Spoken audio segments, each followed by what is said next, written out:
আজকে ফিল্টার ঢুকবে আর কয়েকদিন পরে অস্ত্র ঢোকা শুরু করবে। ফিল্টারই একসময় অস্ত্র হয়ে যাবে।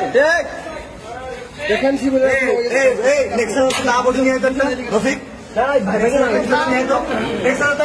কিছু নিয়ে শিবিরই অস্ত্র ঢুকাইছে সবার আগে। সব ভাবছিল আল্লাহ দাও দাও দাও